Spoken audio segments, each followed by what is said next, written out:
মূল আলোচ্য বিষয় ছিল মূল্য ও তার প্রভাব, ভ্যালু অ্যান্ড ইটস ইম্প্যাক্ট, অর্থাৎ কিভাবে সত্যিকারের মূল্য প্রদান বা ভ্যালু ক্রিয়েশন কোনো উদ্যোগের ভেতর ও বাইরে স্থায়ী প্রভাব ফেলে।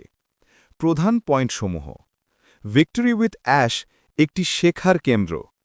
এটি কোনো শেষ গন্তব্য নয়, বরং একটি ট্রেনিং এবং লার্নিং ফেজ, যেখানে সবাই ধাপে ধাপে অংশ নেবে। প্রথমে প্রাধান্যপ্রাপ্ত দল, তারপর দ্বিতীয় পর্যায়, এরপর অন্যরা। প্রত্যেকে একই মানের প্রশিক্ষণ ও মূল্য পাবে। এটি একটি কৌশলগত রোল আউট। সিলেকশন প্রসেস: মোট আবেদনকারীর সংখ্যা প্রায় 6 লাখ।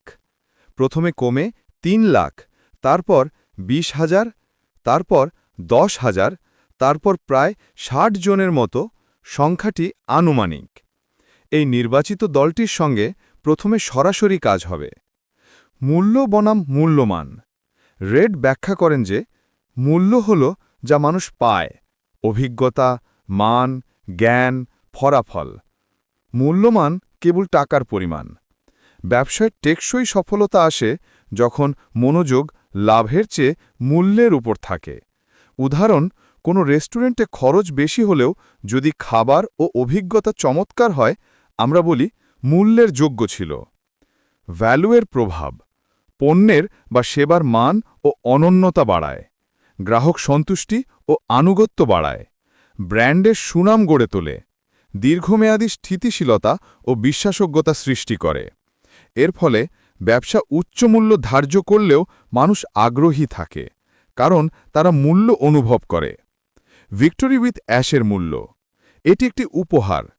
এখানে কেউ অর্থ দিচ্ছে না, সব কিছু আয়োজন ও ব্যয় হচ্ছে সিইওর পক্ষ থেকে। এটি অংশগ্রহণকারীদের জীবনে জ্ঞান, দক্ষতা ও আর্থিক উন্নয়ন বয়ে আনবে। যারা আজ এর অংশ, তারা একদম শুরু থেকে ইতিহাস তৈরি করছে। অ্যাশের দৃষ্টিভঙ্গি: তিনি একটি ভ্যালু ড্রিভেন ইকোসিস্টেম তৈরি করছেন, যেখানে প্রত্যেকে প্রস্তুত হবে মূল ব্যবসার বা আল্টিমেট বিজনেসের জন্য।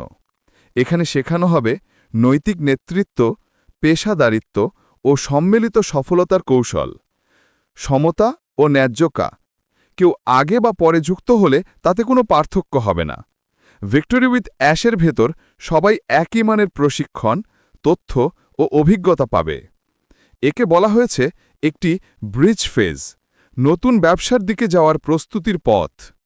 মূল বার্তা: মূল্য প্রদানই হল আসল প্রভাব।